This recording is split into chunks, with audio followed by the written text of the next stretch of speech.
The morning they read Theo's will, I wore the cobalt blue dress he gave me for our 12th anniversary, the one he said made me look like I owned every room I walked into. I put on my mother's pearl earrings. I slipped on my black square-heeled shoes, the ones Theo always said the whole room could hear coming. And I carried a small leather bag containing 47 pages of legal documents that were about to change everything. I arrived at Reginald Foster's office building at 9:45 that Monday morning. 12 floors up, the Atlanta skyline was pale gold in the March light. I gave my name to the receptionist, sat down in one of the brown leather chairs in the waiting area, folded my hands in my lap, and I waited. Through the closed door of the conference room, I could hear Brandon's voice. Theo's oldest son. 37 years old, broad-shouldered, handsome in the way men are when they've never had to work very hard for anything. He was on his phone, speaking with the particular confidence of a man who believes a thing is already decided. "Don't worry about it," he was saying. "She'll get whatever Dad left her. Enough for a nice little apartment somewhere. The rest of it, the house, the business that's Beaumont family legacy, that belongs to us." I did not flinch. I did not sigh.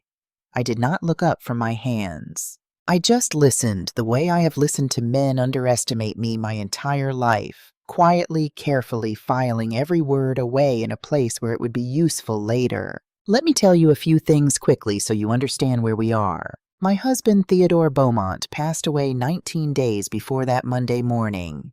He was 69 years old. He died of a stroke in the early hours of January 14th, 2024 at Emory University Hospital in Atlanta. We had been married for 14 years, his second marriage, my second as well. He left behind a successful architecture firm, a home in Buckhead, that we had purchased together in 2015 for $2.4 million, and that was now worth closer to $2.6 million on the open market, and 2 adult children from his first marriage, who were at that very moment standing on the other side of that conference room door, with their minds already made up about what they were owed. What they did not know, what they had never bothered to find out, because they had never thought it was worth knowing, was who I actually was. They saw a 63-year-old black woman with silver hair pinned back, the second wife of a successful man, someone who had lived comfortably on someone else's success.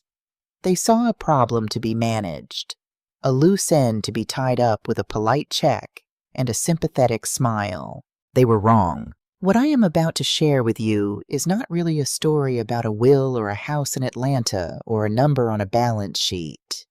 It is a story about 14 years of a woman living quietly and carefully, and very, very deliberately, knowing that one day she might need every piece of paper she had ever filed, every decision she had ever made with her name and her name alone. And when that day came, she was ready. Stay with me.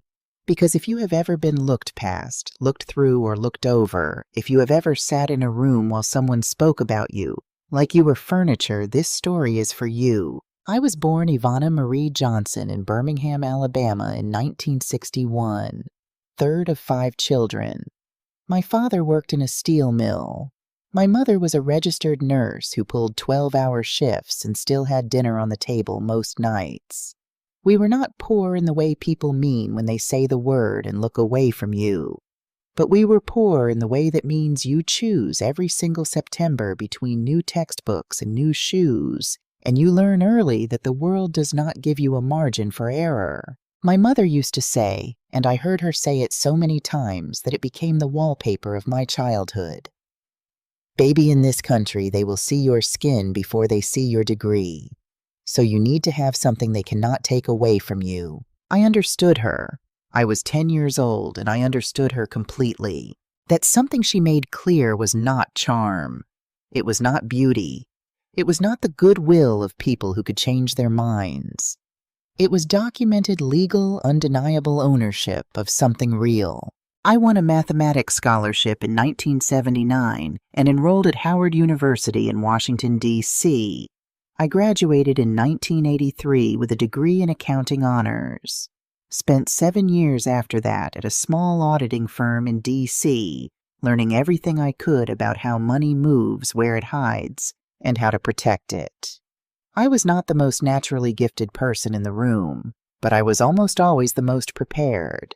In 1991, when I was 30 years old, I opened my own wealth management firm. I registered it under my legal name, Johnson Advisory, LLC. Not Johnson Smith, not Smith Advisory, just Johnson.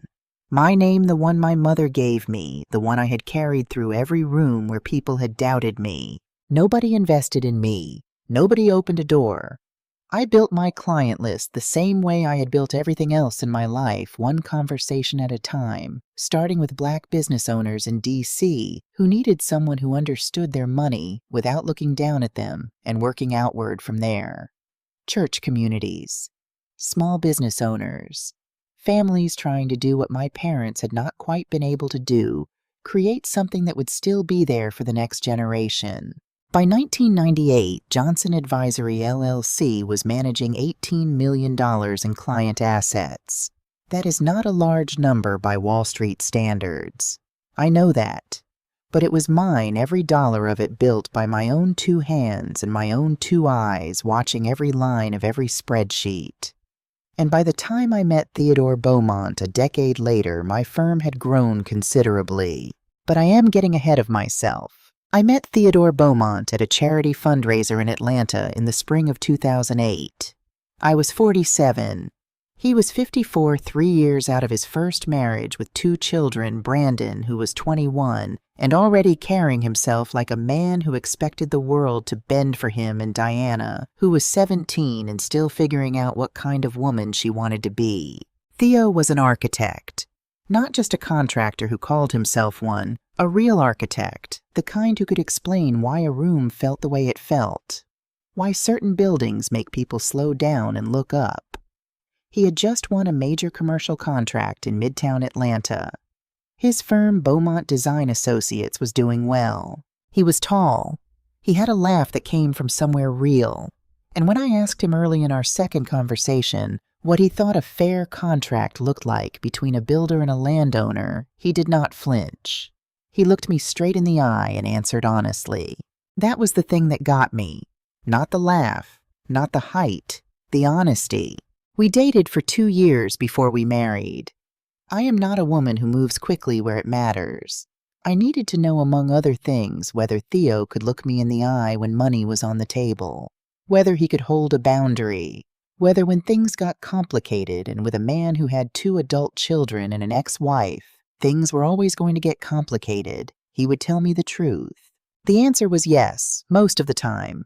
Theo was a good man. I want to be clear about that, because what I am going to tell you next about our marriage could make him sound otherwise, and that is not fair to who he was. He was kind, he was generous, he was faithful, and he loved me in a way that made me feel for the first time in my adult life like I did not have to keep proving myself to someone every single day. But Theo had a wound he had never properly healed, and that wound cost us both more than he ever knew.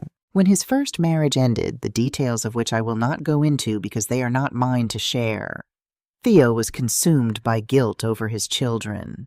Not guilt about what had happened between him and Patricia. Guilt about them.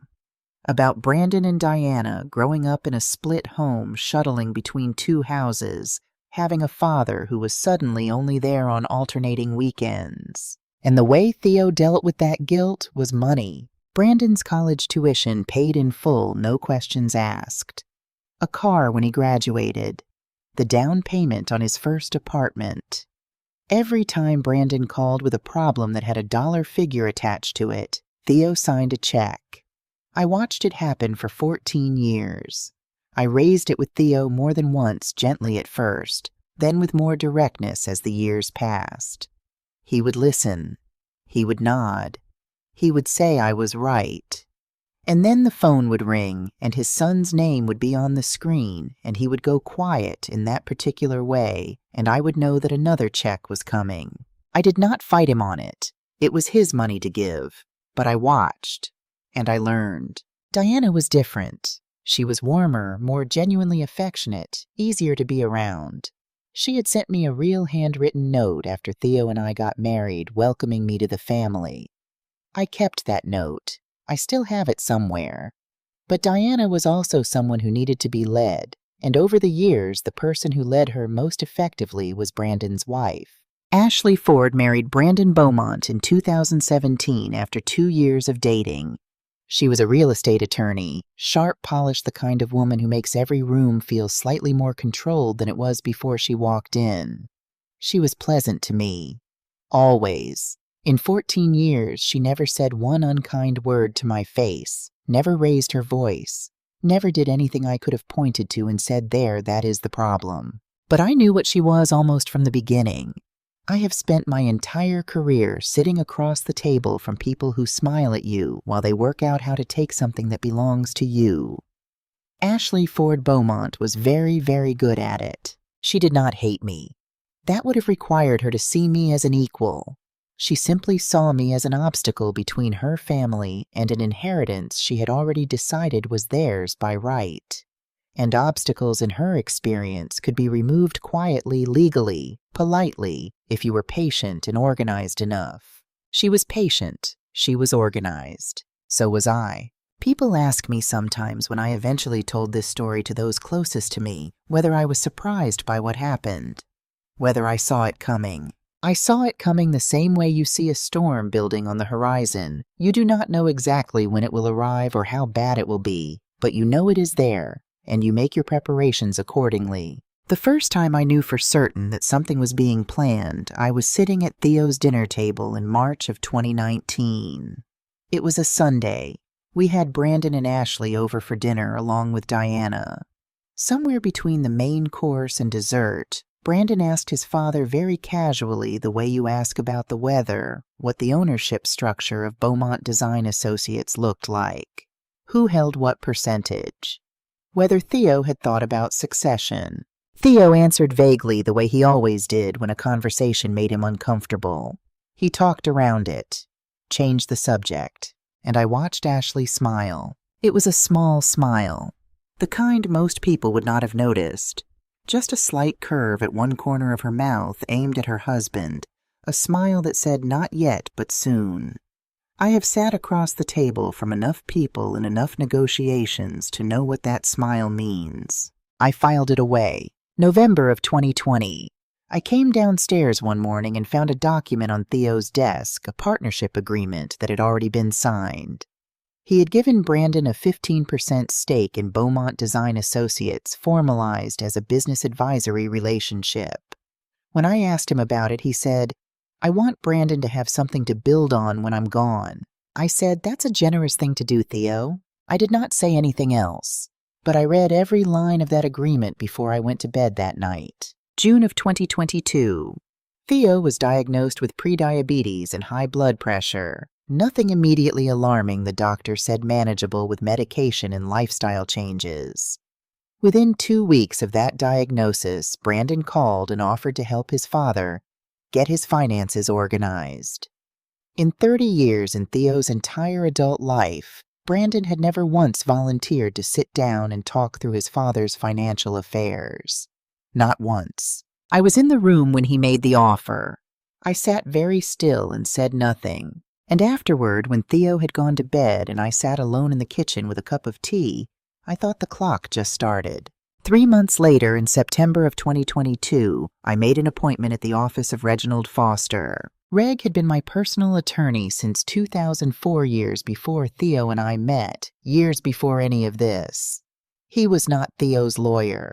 He was not our lawyer. He was mine exclusively, and that distinction mattered more than I can express to you right now. I sat down across from Reg and I told him exactly what I needed. I was not emotional about it. I was not panicked. I was simply a woman who had spent her entire professional life doing exactly one thing, preparing and documented in legally airtight detail for every possible outcome. Some battles I have learned need to be prepared for alone. I did not tell Theo about that appointment. I want to be honest with you about that. I did not tell the man I loved that I was meeting with my attorney to protect myself against what his children might do. That is a hard thing to admit. But I knew Theo. I knew that if I told him, he would feel accused of something. He would call Brandon. He would try to smooth it over to reassure everyone that everything was fine, that we were all family. And then the paperwork would get harder to prepare, so I kept it to myself, and I got to work. January 13th, 2024, a Sunday. Theo and I were in bed by 9:30. He was watching a recording of an old basketball game he loved. Old games loved knowing the outcome already. Said it let him appreciate the strategy without the anxiety. I was reading. The lamp on my side of the bed was on. His side was in the blue television light. At some point he put the game on pause. He turned to look at me. He put his hand over mine. He did not say anything for a long moment, just held my hand the way he had done 10,000 times in 14 years easily without thinking, the way you hold something that belongs to you and that you are not afraid of losing. Then he said, "You know I'm not good at saying the big things." I looked up from my book. "I know, but I want you to know you're the smartest person I've ever been in a room with. Smarter than anyone at my firm, smarter than any of those downtown lawyers, smarter than anyone." He paused. "You're going to be just fine." I thought he was giving me a compliment. The kind of thing a husband says on a quiet Sunday night unprompted just because. I said, "Thank you, baby." He turned the game back on. I went back to my book. He was gone by morning. The call came at 5:52 a.m. Theo had gotten up sometime in the night, the way he sometimes did when he could not sleep. He had made it to the hallway outside our bedroom. He did not make it any further. I will not describe what the next hours were like in detail. There is a kind of grief that does not have useful words, and I will not insult it by trying to fit it into a story. What I will say is this: I loved Theodore Beaumont. I loved him imperfectly and honestly, and with more of myself than I had given to any other person in my adult life. And losing him was the single most painful thing that has ever happened to me. What came after was a close second, but I am getting to that. Brandon and Diana arrived at the hospital 2 hours after I called them. Brandon took charge the way Brandon always took charge, talking to doctors, talking to administrators, filling the space with his voice and his presence, until it felt like he was the central figure in a story he had not actually been part of. Diana held my hand. I was grateful for that. The funeral was held 6 days later on January 20th at our church. Pastor James Whitfield delivered the eulogy with the kind of warmth and precision that only comes from knowing a person for a long time and caring about them genuinely. Brandon spoke beautifully. Diana read a poem that she had written herself, and it made half the congregation cry, myself included. I sat in the front pew in a black dress, and I received the condolences of 200 people, and I held myself together the way I had learned to hold myself together over the course of a long life, not by feeling nothing, but by choosing when and where and with whom I would allow myself to fall apart. And through all of it, I noticed something. Ashley did not once in the entire course of that day ask me how I was doing. She moved through the reception at our home afterward, the way she moved through every room she entered with quiet purpose, speaking to this person, nodding at that one, subtly organizing the space around her. At one point, I watched her standing near Theo's study with Brandon, the two of them speaking in low voices, their heads close together, and I recognized the posture. It was the posture of people making a plan. I noted it. I stored it. I smiled at the next person who came to offer their condolences, and I thanked them, and I meant it. And that evening, after the last guest had gone and the house was quiet and dark, I went to our bedroom, my bedroom now, and I sat on the edge of the bed where Theo had put his hand over mine 3 nights before, and I let myself cry.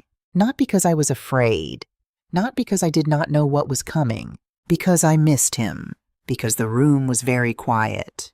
Because 14 years of a life with someone leaves a silence when they go that has a specific shape and a specific weight, and no amount of preparation in the world makes that silence any lighter. I cried for a long time, and then I went to sleep, because the next morning I was going to need to be very, very clear-headed. I gave myself that night, just the one.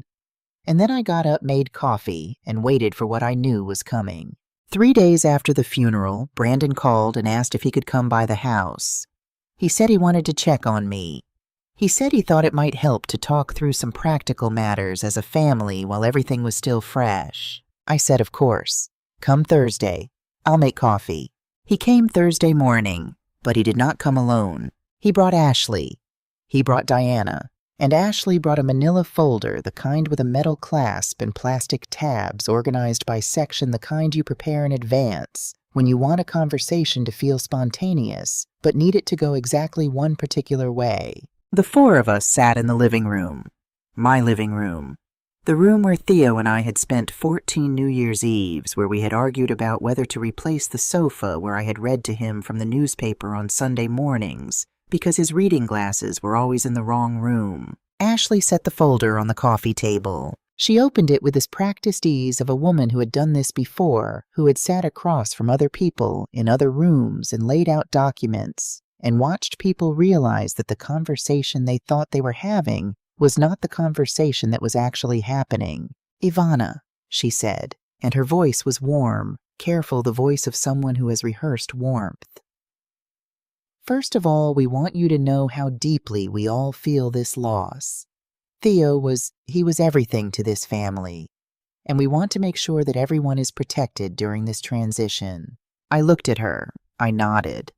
I said nothing. She placed the first document on the table between us. It was a property appraisal. The house, this house, my house, valued at $2.6 million in the current Atlanta market. The second document, a list of Theo's known bank accounts with balances.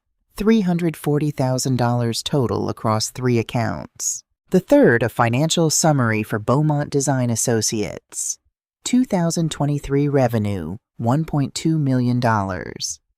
Brandon's stake, 15% per the advisory agreement signed in November 2020. What we've been thinking. Ashley continued, folding her hands on top of the folder with the serenity of someone who has already won, is that it makes the most sense for the family's assets to be managed as a unified whole going forward. This house is quite large for one person. The upkeep alone. "What are you suggesting?" I said. She smiled. It was a kind smile. Everything about Ashley was kind right up until the moment it wasn't. "We think the house should be sold. The proceeds divided according to Theo's wishes. Brandon and Diana would use their portions to reinvest in the firm. That's what Theo would have wanted, keeping his legacy alive and growing. And you?" She paused just long enough to look at Brandon. "You would receive whatever provision Theo made for you," Brandon said. His voice was gentler than hers, the gentleness of a man who has decided he is doing you a favor. "There should be enough for a nice place somewhere. A condo maybe in a good neighborhood. We'd want you to be comfortable, Ivana. We really would." I looked at the 3 of them. Brandon in his father's house, in his father's chair, speaking to me about what I would receive. Ashley with her organized folder and her professional calm. Diana, who had not said a single word since she sat down, who was looking at a point somewhere between the coffee table and the floor, as though she were trying to disappear into the furniture. I thought about 17 different things in the space of about 4 seconds. None of them showed on my face. "Thank you," I said. "I appreciate you all coming. Give me a few days to think this through." Ashley blinked. I think she had expected something more, a question, a protest, an emotional response she could gently manage. Instead, she got nothing. Just a woman who thanked them for their visit and went to refill her coffee cup. They left within the hour. I stood at the kitchen window and watched Brandon's car pull out of my driveway. And then I allowed myself very briefly to feel the full weight of what had just happened. Here is the thing I need you to understand, and I need you to understand it clearly. I was not surprised. Not by the folder. Not by the rehearsed warmth. Not by Brandon sitting in his father's chair and speaking to me about what I would receive as though Theo's death had rearranged the ownership of the entire world in his favor overnight. I was not surprised because I had known since the fall of 2022 that Theo's will had been changed. Let me explain. The will that Brandon and Ashley were planning their futures around The one signed in 2020 shortly after Brandon joined the company advisory board left the bulk of Theo's assets to his children. Brandon and Diana would split the business holdings and personal accounts. I would receive 12 months of occupancy rights in the house and $150,000 in cash. A settlement, not a partnership. The kind of provision a man makes for someone he has been polite to, not someone he has built a life with. I found out about that will in the spring of 2022. I will not tell you exactly how, because that is not the important part. The important part is that when I found out, I did not panic. I did not confront Theo. I did not cry. I called Reg Foster and I asked him what our options were. What Brandon and Ashley did not know, and this is the first thing they got badly wrong, was that the 2020 will was not the last will Theo had signed. On November 14th, 2023, 8 weeks before he died, Theo sat down in Reg Foster's office and signed a new will, a final will, one that superseded every previous version executed with full legal formality witnessed and notarized, a will that Brandon Beaumont did not know existed, a will that Ashley, with all her legal training and all her organized folders, had never seen. I had suggested most of its contents. Theo had agreed to them quietly and without fanfare on a Tuesday afternoon while Ashley was at her office and Brandon was at a business lunch, and nobody who needed to not know was in a position to find out. But I was not ready to share that information on a Thursday morning over coffee. Not yet. Some moves are only powerful when you play them at exactly the right moment. And this was not the right moment. The right moment was still coming. 2 days after the family meeting at 20 minutes to midnight, my phone rang. I was in bed not sleeping. I had not been sleeping well since Theo died, not from grief alone, though grief was there too, but from the particular wakefulness that comes when your mind is running calculations and your body has not yet gotten the message that it is allowed to rest. I looked at the screen. Diana. I answered. Ivana. Her voice was barely above a whisper. She had been crying. I could hear it in the catch of her breath, the thickness at the back of her throat. I need to tell you something, but you have to promise you won't say anything to Brandon. I promise, I said. And she told me. In the first half of 2023, Ashley had quietly engaged an outside real estate attorney, not Theo's attorney, not the family's attorney, someone she had found on her own to advise on what she called estate restructuring. How to efficiently transfer assets between generations. How to ensure that the maximum amount of what Theo had built ended up in the right hands. Ashley had developed a proposal. Brandon had presented it to his father. Not once, but 3 times over the course of several months, each time when Theo was tired or not feeling well, or in the gentle cognitive fog that comes with certain blood pressure medications. Dad didn't fully understand what he was agreeing to. Diana told me, her voice dropping further. He trusted Brandon. He thought it was a good plan for the whole family. I don't think he ever realized what it would mean for you. I lay there in the dark bedroom holding the phone, listening to my stepdaughter's voice shake with the weight of what she had held inside for months. When she finished, there was a silence. Diana, I said, thank you for telling me. You did the right thing. Are you okay? She asked. I thought about that question for a moment. I've been okay since before you called, I told her. Get some sleep. After I hung up, I lay quietly in the dark for a long time. I was not okay exactly, but I was steady, which is sometimes more useful. The next morning, I was at the kitchen table by 5 a.m. with a cup of coffee and a small notebook that I keep for exactly this kind of thinking. I drew a line down the middle of the page. On the left side, I wrote what they know, the house, the joint bank accounts $340,000, Theo's business and Brandon's stake in it. On the right side, I wrote what they don't know, and then I listed it. Carefully, the way I have listed things my entire career, not from anxiety, but from the particular satisfaction of a person who understands that accuracy is its own form of power. Johnson Advisory, LLC.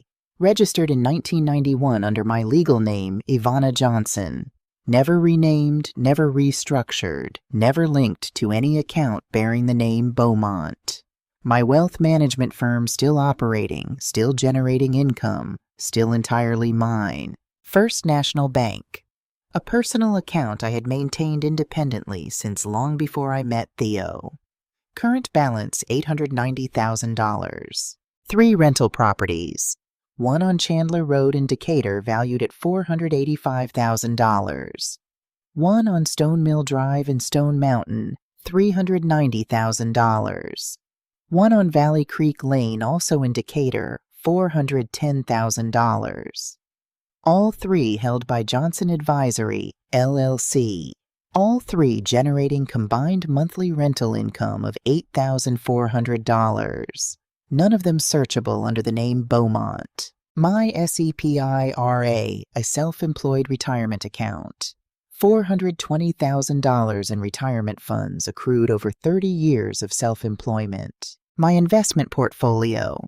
Stocks and bonds held in my name through a brokerage account. Brandon and Ashley had no reason to know existed $675,000. Total personal assets, not counting anything from Theo's estate, $3.61 million. And then at the bottom of the right-hand column, I wrote one more item. Theo's will. November 14th, 2023. I looked at the 2 columns for a moment. Then I closed the notebook, picked up my coffee cup, and looked out the kitchen window at the Atlanta sky going pale at the edges. They thought they were moving a widow off the board. They thought they were managing a loose end.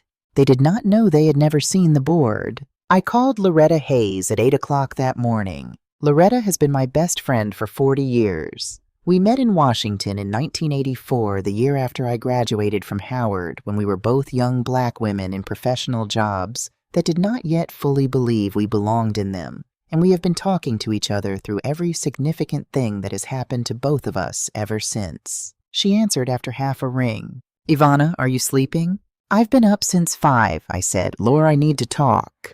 Tell me. So I told her. All of it. The folder. The appraisal. Brandon sitting in Theo's chair. Diana's midnight call. The attorney Ashley had quietly engaged. The proposal that had been presented to Theo in the fog of medication and fatigue while the man trusted his son to be looking after him. Loretta listened without interrupting. That is one of the gifts of a 40-year friendship the other person knows when your job is just to listen. When I finished, she was quiet for a moment. They want you out of that house, she finally said. They want me to leave on my own, I said. There's a difference. What's the difference? When you leave on your own, you've lost. When they have to push you out, you've won, even if you still leave. Another pause. I could hear her breathing. I could hear faintly the sound of DC traffic outside her window. She always keeps her window open in the morning, has done it since I've known her. What are you going to do? She asked. I'm going to let them believe they've won for a little while longer, and then I'm going to show them what the actual end of this game looks like. Ivana. Her voice shifted, not softer exactly, but more careful. Are you tired because you just lost your husband? You're allowed to be tired. I opened my mouth to give her the answer I give people when they ask me that question. The steady answer. The one that closes the conversation and keeps everything organized.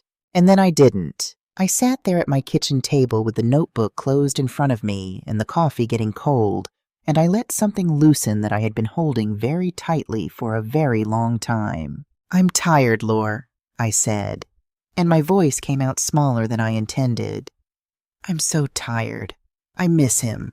I miss the way he used to put his hand over mine without even thinking about it, like I was the most natural thing in the world to reach for. And now his son is sitting in his living room with a folder telling me about what I'm going to receive, like 14 years of my life in that house was just a transaction that he needs to settle before he can move on. I stopped, pressed my fingers against the bridge of my nose. Like being his wife doesn't count as family, I said. Like I was just there. The silence on the other end of the line was the particular silence of someone who loves you and knows that the only right thing to do right now is not fill it. After a moment, I said, but my mother used to say something, and she was right. She said cry tonight. Get up and work in the morning. She was right, Loretta said quietly. Your mother was always right. Lore. Yeah. Thank you for picking up. Baby, she said, there is not a version of that call where I don't pick up. You know that. I did know that. I have known it for 40 years. I stayed on the phone with her for another few minutes, and then I hung up, washed my coffee cup, put on my shoes, and started making the calls I needed to make. Crying at night is a right. Getting up in the morning is a responsibility. My mother was right about that, too. I called Reginald Foster's office that same morning and asked for an appointment as soon as possible. His assistant put me in for the following Monday, January 29th, 10 o'clock. I had known Reg for 20 years. He is 68 now, silver-haired with gold-framed glasses and a navy suit he wears every Monday without variation, a habit he told me once he picked up from a senior partner at his first firm and never saw any reason to abandon. He is the kind of attorney who does not talk more than he needs to, does not promise more than he can deliver, and has never once in 2 decades of working together given me reason to doubt him. I walked into his office on the 29th, and he stood up from behind his desk and said, "Ivana, I'm very sorry about Theo." "I know," I said. "Thank you, Reg. Now tell me where we stand." He sat back down. He opened a file. He told me where we stood. Theo's most recent will, the one signed at this very desk on November 14th, 2023, with 2 witnesses and a notary superseded every previous version, absolutely. Under Georgia law, validly executed will revokes all prior wills by operation of the new document itself. The 2020 will that Ashley and Brandon had been planning around was legally speaking no longer in existence. The November 2023 will left the Buckhead house to me outright, no conditions. It left the joint bank accounts to be split $170,000 to me, $85,000 to each of Theo's children. It maintained Brandon's 15% stake in Beaumont Design Associates, but restructured governance so that operational control sat with a 3-person board, myself, Brandon, and an independent executive director of my choosing. And it contained one additional clause, one I had proposed in our first meeting back in September of 2022, and that Theo had finally agreed to formalize that October. The clause stated that if any of Theo's children initiated legal proceedings to contest this will within 12 months of his death, Brandon's stake in the company would be automatically forfeited to a charitable foundation in Theo's name. Did Theo understand that last clause? I asked. Reg allowed himself the smallest smile. He's the one who said to make it 12 months instead of 6. He said 6 felt punitive. 12 gave them time to think it over and still come to the right decision. I looked at him. "That sounds like him," I said. "He was a fair man," Reg said. "He was," I agreed, "even when it cost him." The 2020 will, Reg said, returning to business, has no legal standing. If they challenge this in court, they will lose. I'm confident of that. The documentation is clean. There is no basis for a claim of undue influence. Theo was in full cognitive and legal capacity when he signed, and we have the medical records to demonstrate it. If they want to spend 18 months and $50,000 on attorney's fees to find that out, that is their prerogative. But they will lose. What about the fact that they don't know this will exists? That fact, Reg said, is entirely to our advantage. They are currently planning on the basis of incorrect information. I see no obligation to correct them before the formal reading. I nodded. And when is the formal reading? That, Reg said, is up to you. The next day I drove down to Decatur to see Sylvia Moore. Sylvia has been my accountant and financial advisor since 2010. She is 58 years old, precise, meticulous, and constitutionally incapable of presenting a number she is not certain of. She has kept the books for Johnson Advisory, LLC, for 14 years, and she knows my financial picture as well as I do, possibly better in the particular detail-oriented way that comes from being the person who reconciles the statements every month. We sat across from each other at her conference table, and she spread out a summary sheet she had prepared. The total picture of my independent assets held entirely outside of my marriage, either in my personal name or through Johnson Advisory, LLC, looked like this. Working capital in Johnson Advisory, LLC, $340,000. Personal savings account at First National Bank, $890,000. 3 rental properties in Decatur and Stone Mountain, held by Advisory, LLC. Combined value $1.285 million, generating $8,400 per month in rental income. My SEPIRA, a self-employed retirement account, $420,000. Personal stock and bond portfolio, $675,000. Total $3.61 million. In addition to that, the November 2023 will left me the Buckhead house valued at $2.6 million and $170,000 in cash from the joint accounts. Total after inheritance, just over $6.38 million. Can they find the Johnson Advisory assets on their own? I asked Sylvia. She leaned back in her chair. Not easily. The LLC is registered under your maiden name. There's no cross-reference to Beaumont in the corporate filings. The rental properties are listed under the LLC's address, not your home address. The First National account is a personal account you've held since before your marriage. It wouldn't appear on any joint financial disclosure they might have access to.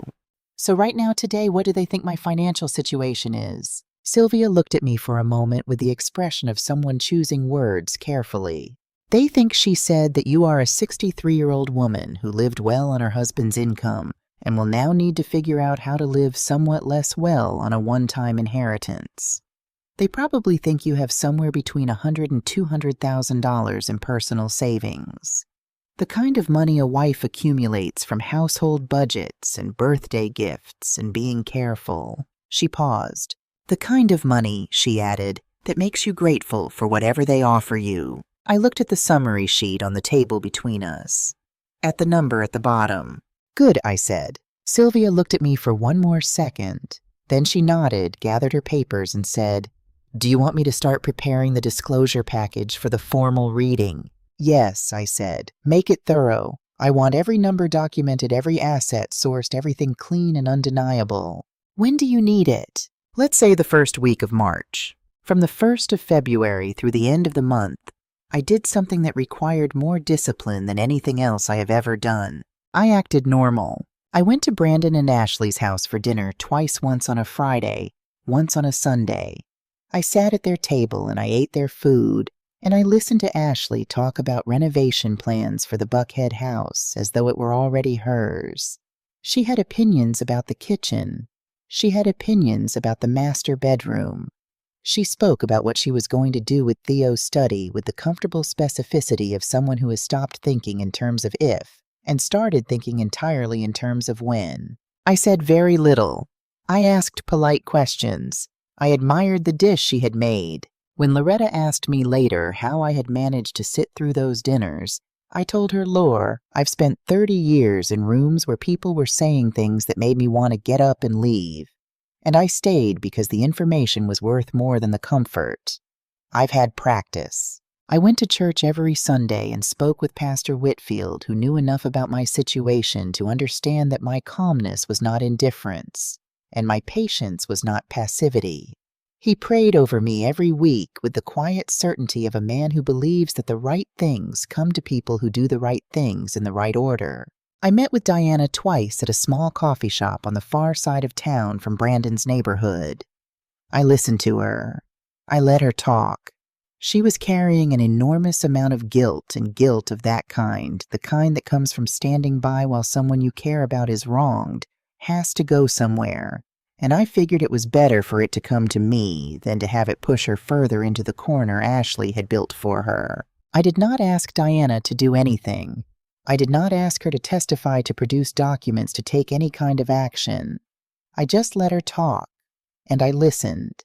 And at the end of each of those conversations, I said, You don't owe me anything, Diana, but whatever you decide, decide it because it's the right thing, not because someone told you to. Meanwhile, in the background, quietly and without announcement, I hired an independent appraiser to value Brandon's stake in Beaumont Design Associates, and discovered in the process that the financial reports he had been providing to the estate were inconsistent with the numbers I had seen when Theo was alive. There was a discrepancy in the 2023 revenue figures that was, to put it gently, worth noting. I interviewed 3 candidates for the position of independent executive director at Beaumont Design Associates, the role created by Theo's new will, and identified the person I intended to appoint. I signed contracts with a new property management company to assume oversight of my 3 rental properties effective March 15th. And I waited for Brandon to make a mistake. It happened on February 15th. I was at my kitchen table when Sylvia called at 7:30 in the evening. "Ivana," she said, "I need to tell you something that came to me through a roundabout route, and I want to be clear about what I know and what I'm inferring." "Tell me," I said. Here is what she told me. Brandon Beaumont had called Ralph Watkins, the accountant for Beaumont Design Associates, and asked him to make an adjustment to the 2023 financial report before it was submitted to the estate attorneys. Specifically, Brandon had asked him to reduce the reported revenue for the year. A lower revenue figure would produce a lower valuation for the company, which would produce a smaller number for Brandon's 15% stake, which would reduce the portion of the estate that Ivana might claim an interest in. Ralph Watkins had refused. Ralph Watkins, it turned out, had been a client of Johnson Advisory, LLC 9 years earlier when his small logistics company had been in serious financial trouble. I had spent 6 months helping him restructure his debts and reposition his assets. He had come through that period intact, and he had not forgotten it. He had not called me. He was not doing me a favor. He had simply decided that he was not willing to falsify a financial document for a client, and he said so to a colleague, a woman named Patricia Webb, who happened to have worked with Sylvia Moore at a previous firm and had stayed in touch with her. The chain Ralph refuses leads to tells Patricia, leads to Patricia, mentions it to Sylvia, leads to Sylvia, calls me. No one planned this. No one arranged it. It was simply the particular way that integrity, when it exists, tends to find its way through the world. "Do I need him to make a formal statement right now?" I asked Sylvia. "Not yet, but I asked Patricia to ask him if he'd be willing to if it came to that. He said yes." "Good. Hold on to his contact information." And Sylvia, "I know," she said. "I haven't told anyone." I called Reg the next morning. He listened to the whole thing without interrupting. Then he was quiet for about 30 seconds. "Ivana," he finally said, "if what you're describing is accurate, if Brandon Beaumont attempted to direct a CPA to falsify financial reports for the purpose of reducing an estate valuation that is not a family dispute, that is potentially criminal fraud. I know. We may not need to use this. In fact, I would rather not use this unless we have to. But we need to document it, and we need to preserve it." "I know that too," I said. "This changes the balance of what we're walking into that conference room with." "Yes," I said, "it does." I hung up and sat for a moment at my desk. Outside the window, Atlanta in February was gray and cold and very still. Brandon Beaumont had tried to move a number on a page to take something from me. He had no idea that the person he asked to do it had once sat in my office with nothing and left with a plan to save his company. He had no idea how small the world really is or how long gratitude lasts. He was about to find out. Continuity anchor for parts 3 and 4. Formal will reading scheduled Monday, March 4th, 2024, 10 a.m. Foster & Associates, 12th floor, Midtown Atlanta. November 14th, 2023 will key provisions house to Ivana outright. Joint account split $170,000/Ivana $85,000/Brandon $85,000/Diana. Brandon keeps 15% in company, but under 3-person board. Ivana plus Brandon plus independent director appointed by Ivana. If contested within 12 months, then Brandon's stake forfeits to charitable foundation. Ralph Watkins, accountant at Beaumont Design Associates, refused Brandon's request to falsify 2023 revenue report, willing to provide statement if needed. Sylvia Moore has prepared full asset disclosure package for March 4th. Ivana's independent executive director candidate, identified not yet named publicly, Ashley scheduled a realtor to visit the Buckhead house on March 4th, same day as the will reading. Ivana chose this date deliberately per outline. Ivana's total independent assets, $3.61 million. Johnson Advisory, LLC, plus $2.6 million house, plus $170,000 cash from estate, equals $6.38 million total. Tone remains first person, Ivana's voice steady and precise. No rage, no melodrama. By the last week of February, I had everything I needed. The documents were prepared. Reg had the will. Sylvia had the asset disclosures organized in 3 separate binders. Original copies, certified copies, and what she called the working set for reference during the meeting. I had reviewed every page. I had identified the independent executive director I intended to appoint to Beaumont Design Associates Board, a woman named Carol Simmons, 22 years in commercial architecture, who had agreed to take the role. All that remained was choosing the right day. Diana provided it without realizing she had. We had spoken on the phone in mid-February, one of our regular quiet conversations, the kind where she talked and I mostly listened, and at some point she mentioned almost in passing that Ashley had scheduled a real estate agent to come look at the Buckhead house on the morning of March 4th. An initial walkthrough, she said, just to get a sense of the market. Ashley had not told me this. She had not asked my permission. She had simply put a realtor in my calendar in my house on a Monday morning, the way you schedule maintenance on a property you already own. I listened to Diana describe this. I made a small sound of acknowledgement. And then I ended the call, picked up my phone, and dialed Reg's office. Monday, March 4th, I said when he answered. 10 o'clock in the morning. A brief pause. I'll have the notices prepared. Send them by certified mail on the 28th. 5 days formal notice. Done. Anything else? Make sure the conference room has good light, I said. I want everyone to be able to see clearly. The formal legal notice went out on February 28th. It named all required parties, Ivana Beaumont Brandon, Beaumont Diana Beaumont, and specified that the last will and testament of Theodore James Beaumont, executed November 14, 2023, would be read at the offices of Foster & Associates at 10 o'clock on the morning of March 4, 2024. Brandon received his copy that same morning. I know because Ashley called me less than an hour later. Ivana. Her voice was controlled, but only barely. The professional warmth was still there, but there was something underneath it now, something tighter, less certain.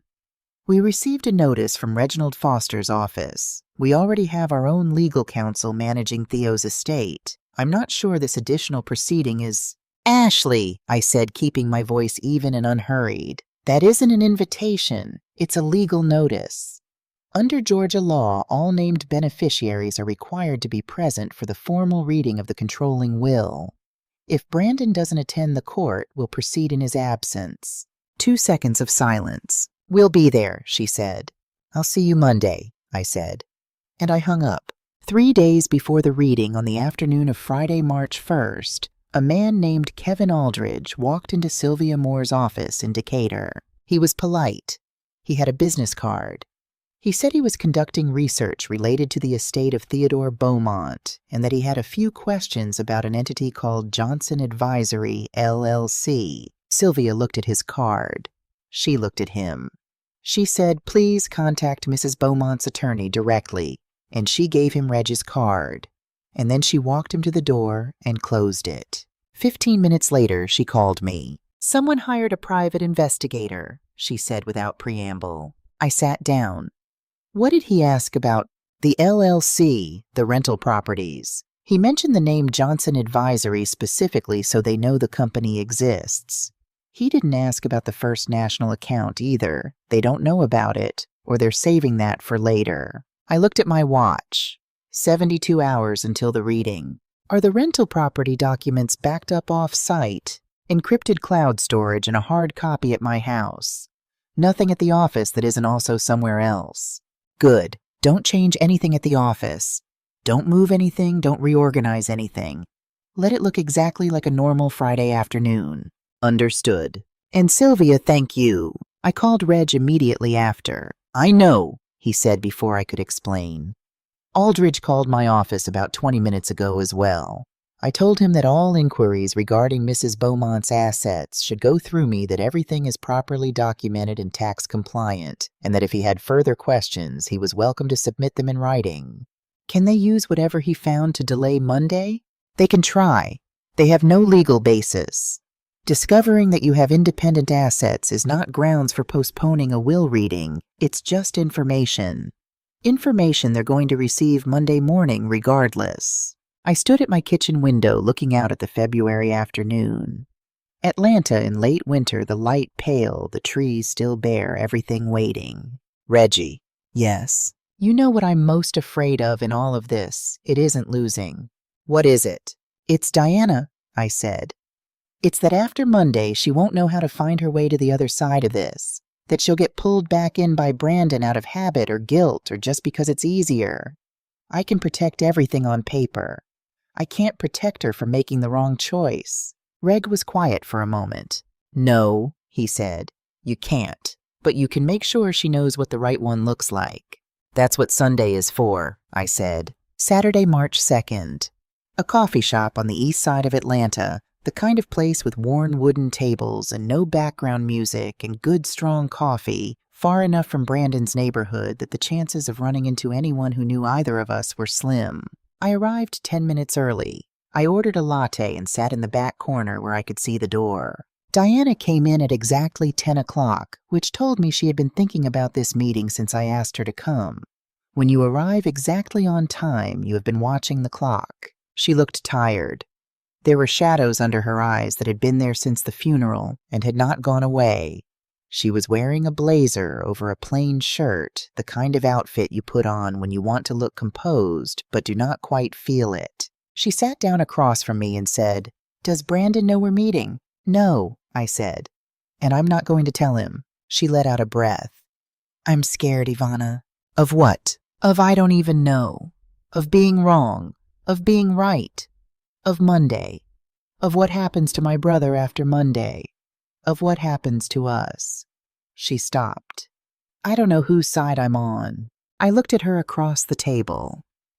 33 years old, Theo's daughter, someone I had watched grow from a teenager into a woman over the course of 14 years. Someone who had sent me a handwritten note the week Theo and I got married that said welcome to our family in her careful, rounded handwriting, and who had been slowly crowded out of her own instincts ever since Ashley arrived.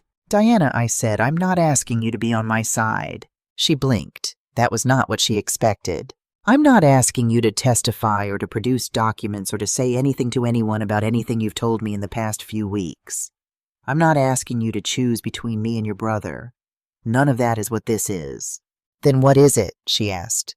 "It's this," I said. "I want you to know the truth. Just the truth. Not my version of it. Not Ashley's version of it, just what actually happened and what is actually true. And then I want you to make whatever decision you make because you decided it. Not because someone told you to." She was quiet for a moment. "I let it go on too long," she said finally. Her voice was low.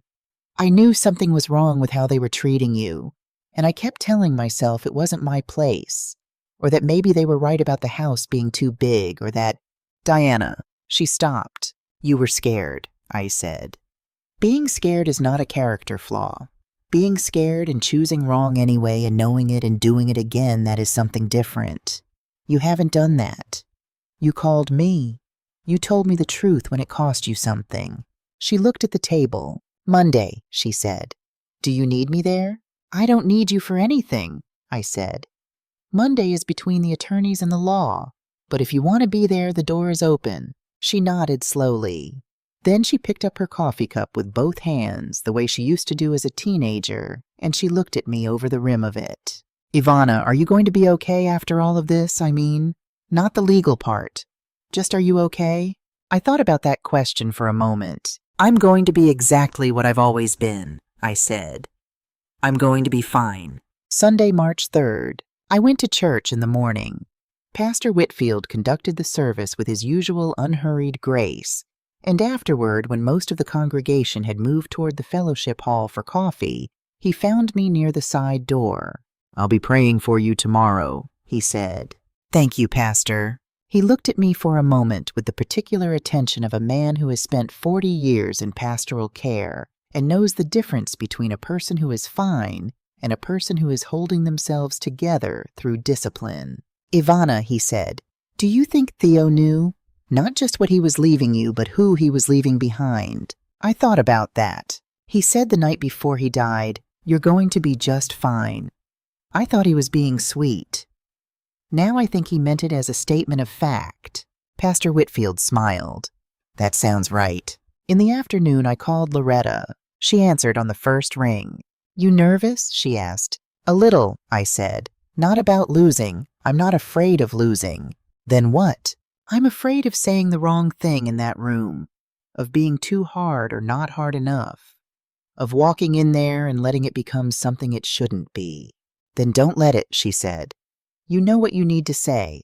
You've known it for 2 years. Just say that and don't add to it." "You make it sound simple." "It is simple. It just isn't easy." I laughed a little at that. "That's the truest thing you've ever said." "Ivana," she said, "whatever happens tomorrow, you fought clean. That matters. However it ends, you fought clean."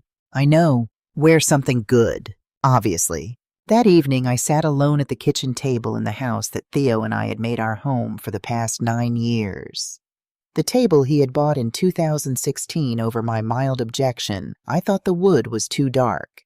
He said it was exactly right, and he was exactly right, as he was about most things that had to do with how a space should feel. I opened my laptop and read through every document one last time.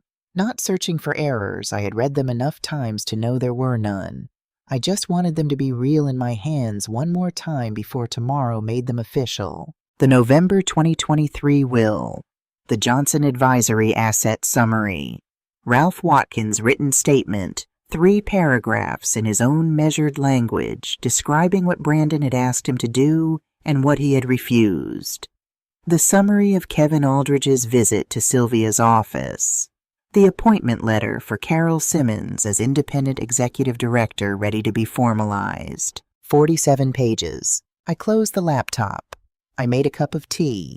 I sat in the quiet of the kitchen and I let myself think about Theo. Not about the will, not about Monday, just about Theo. About the way he had laughed too loudly at his own jokes. About the way he had been constitutionally incapable of passing a hardware store without going in.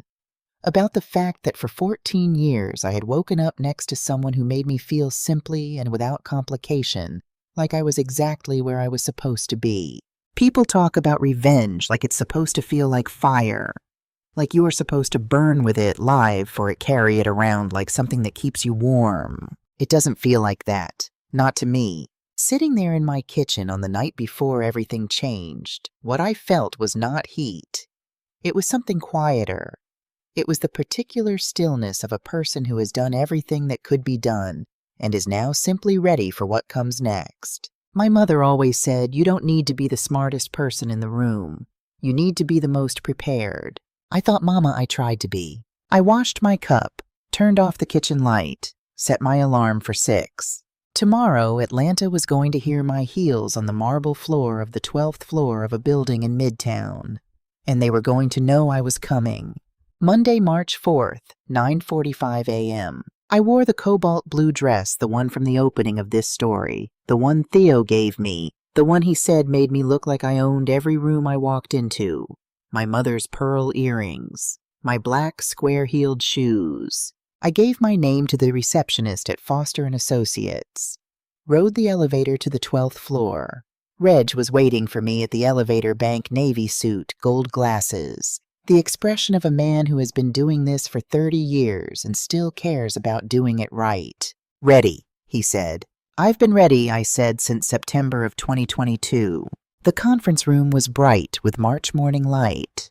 A long table, 12 chairs, a notary, and a legal clerk already seated at the far end with their papers in order. I took my seat on the right side of the table, facing the door. Brandon and Ashley arrived at 10:02 with their attorney, a man named Mitchell Harden, mid-40s, The kind of lawyer who carries himself like he has never lost a case and finds people who lose cases vaguely embarrassing.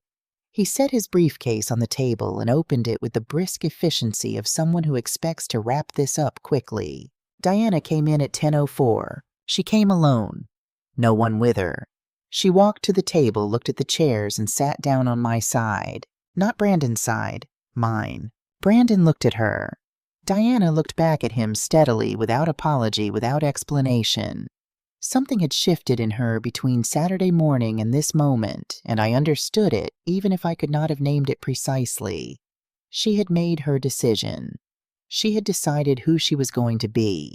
The notary called the room to order. Reg stood. "We are here," he said, "for the formal reading of the last will and testament of Theodore James Beaumont, executed on November 14th, 2023, at the offices of Foster and Associates, witnessed by 2 independent witnesses, and notarized in accordance with Georgia state law." Mitchell Hardin looked up sharply.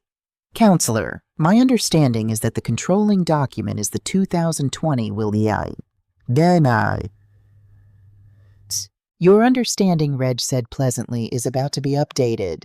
Reg read the will clause by clause in his careful, unhurried voice, the voice of a man who understands that the weight of a document comes not from speaking it quickly, but from giving each word the space it deserves. The house to Ivana Beaumont, outright no conditions. The joint accounts $170,000 to Ivana Beaumont, $85,000 to Brandon Beaumont, $85,000 to Diana Beaumont. Beaumont Design Associates. Brandon's 15% stake to remain per the 2020 agreement, but operational control to rest with a 3-person governing board. Ivana Beaumont, Brandon Beaumont, and an independent executive director to be selected by Ivana Beaumont within 60 days of the will's execution. The room was quiet. Mitchell Hardin was writing something on his legal pad. Ashley's jaw was set in a way that I recognized as the particular expression she made when she was recalculating. Then Reg read the final clause. In the event that any named beneficiary initiates legal proceedings to contest this will within 12 months of the testator's death, the 15% stake in Beaumont Design Associates, currently held by Brandon Beaumont, shall be automatically forfeited to the Theodore Beaumont Memorial Foundation, a charitable organization to be established under the direction of Ivana Beaumont. The room went silent in the way that rooms go silent when everyone in them is thinking at once. Ashley was the first to speak. The warmth was gone now, completely cleanly gone, like a light switched off. "That clause is unenforceable," she said. "It constitutes a penalty provision designed to suppress a legal right. Georgia courts have struck down similar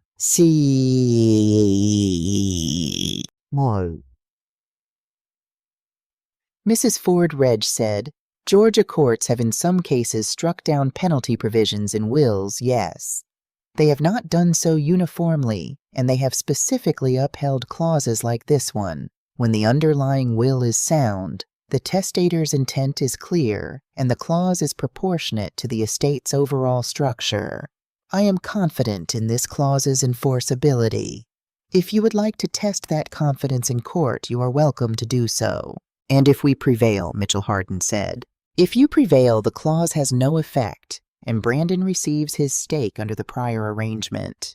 However," Reg paused, "there is additional information the room should have before making any decisions about litigation."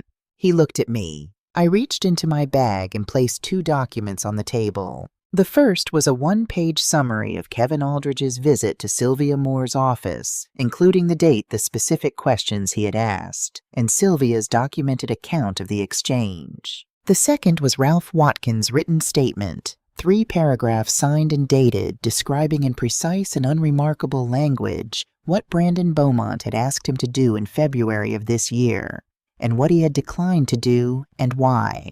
I slid them to the center of the table. "I want to be very clear about what these are," I said.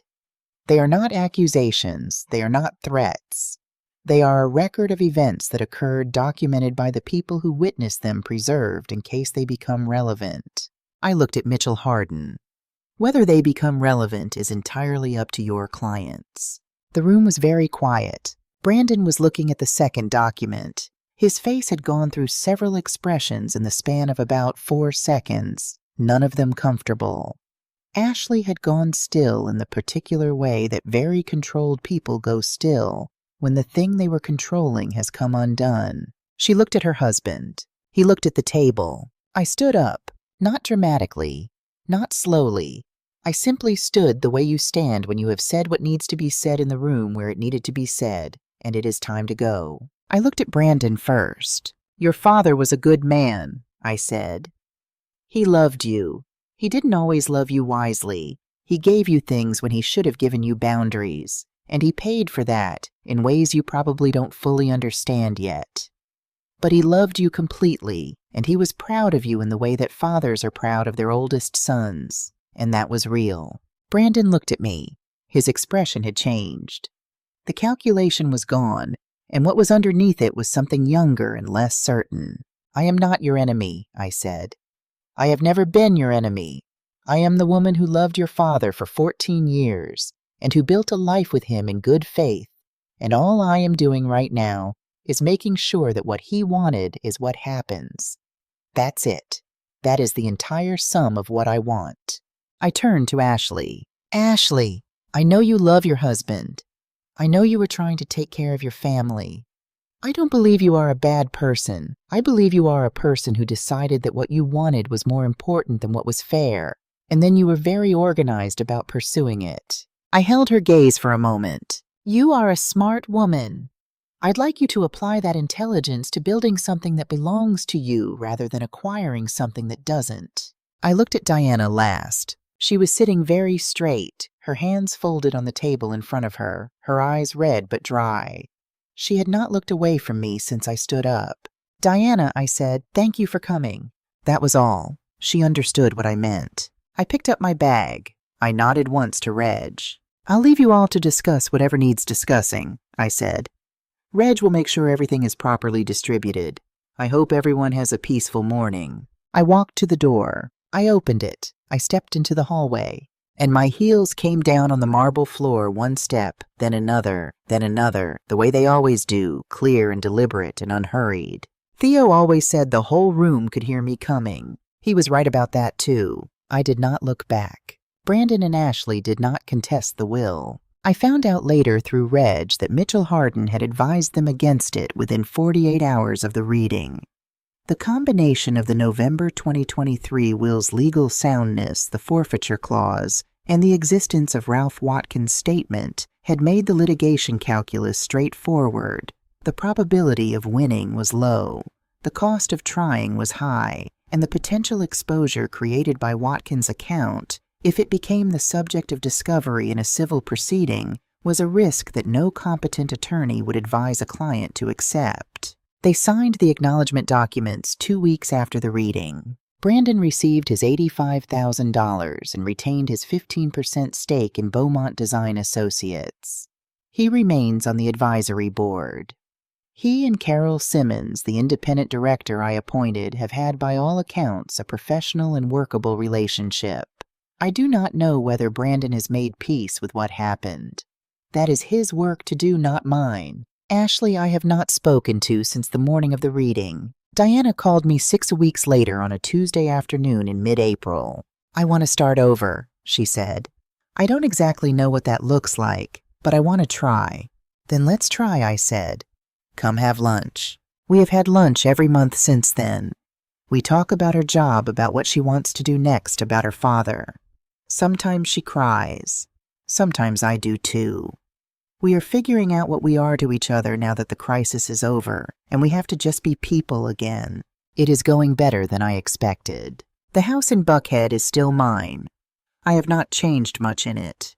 I moved a few things around, put some of Theo's architectural drawings in proper frames, bought new curtains for the bedroom. But the kitchen table is still where it was. The flower vase from the Savannah flea market is still on the shelf. I am not a person who mistakes a house for a home, but this one happens to be both, and I intend to stay in it for as long as it suits me. In May of 2024, 4 months after Theo died, I sat down in Reg Foster's office one more time to sign a set of documents. Not legal defense documents, not estate filings. A charitable foundation charter. The Theodore and Ivana Beaumont Scholarship Fund, established to provide financial support to Black students pursuing degrees in architecture and financial management at historically Black colleges and universities. Initial endowment $500,000 drawn from my personal investment portfolio. The first class of recipients would be announced in September. Why architecture and finance? Reg asked, looking up from the papers. I thought about how to answer that. Because those are the two things Theo and I knew how to do, I said. He knew how to look at a space and understand what it could be. I knew how to look at a set of numbers and understand what they were protecting. We built different things in different ways, but the building, that's what we had in common. I want someone else to have that. Not the money, the knowledge, the ability to make something that lasts. Reg looked at me over his gold-framed glasses. Theo would have liked this, he said. He would have complained that I put his name first, I said. And for the first time in months, I laughed a real laugh from somewhere deep in my chest, the kind that surprises you when it comes. And then he would have been so proud he couldn't stand it. Reg smiled. It was a quiet smile, the kind that doesn't need to be larger than it is. Sign here, he said, and here. I signed. In September of 2024, I stood on a small stage in a hall at Spelman College, one of the country's most celebrated historically Black colleges in Atlanta, looking out at the first 12 recipients of the Theodore and Ivana Beaumont Scholarship. 12 young people, most of them women, all of them. Black, all of them, carrying on their faces the particular expression of people who have worked very hard for something and have not yet quite let themselves believe they received it. I had prepared remarks. I had written them out, edited them, practiced them. I threw them away this morning of the ceremony. Here is what I said instead. I'm not here to teach you how to make money. You'll figure that out. The ones of you who want to will find a way. What I want to say is something simpler, and I want to say it plainly. Throughout your lives, people will look at you and see what they expect to see. They will look at your age, or your gender, or your skin, or whatever combination of things makes them most comfortable reaching a conclusion about who you are before you've had a chance to show them. That will happen. I'm not going to pretend to you that it won't. But here is what I've learned in 63 years. The answer to being underestimated is not to perform. It is not to prove yourself loudly. It is not to fight every battle in the open. The answer is to be prepared. So prepared, so documented, so certain of what you have and what you're worth and what belongs to you, that when the moment comes, you don't have to argue about it. You just have to show them. Be the most prepared person in the room, every single time. That's all. That's everything. I drove home afterward through the Atlanta afternoon windows, down the October air, warm and smelling of oak leaves. I thought about my mother, who had said something like that to me when I was 10 years old in a kitchen in Birmingham, while she was getting ready for a 12-hour shift. I thought about Theo, who had looked at me across a dinner table in 2008, and answered an uncomfortable question with the full truth, and who had made a decision in November of 2023 when he was tired and unwell to do the right thing while he still could. I thought about what it means to build something, how long it takes, how much of it happens in the quiet, in the preparation, in the years when nothing appears to be happening and everything is in fact being laid down. They saw a 63-year-old widow. They saw someone who could be managed, moved, removed from the equation. They did not see the 30 years of work. They did not see Johnson Advisory LLC or the 3 properties in Decatur and Stone Mountain or the account at First National or the 47 pages in a leather bag. They did not see the November 14th will signed and notarized and waiting. They did not see me. That was their mistake, not mine. I have spent my whole life building things that last. Some of them are on a balance sheet. Some of them are in the minds of 12 young people sitting in a hall in Atlanta just beginning to understand what they're capable of. The ones that matter most have no dollar figure at all. Thank you for staying with me until the end of this story. If it meant something to you, if you've ever been looked past or looked through or told that you don't count, I hope you carry something from this with you, and I hope wherever you are that you are building.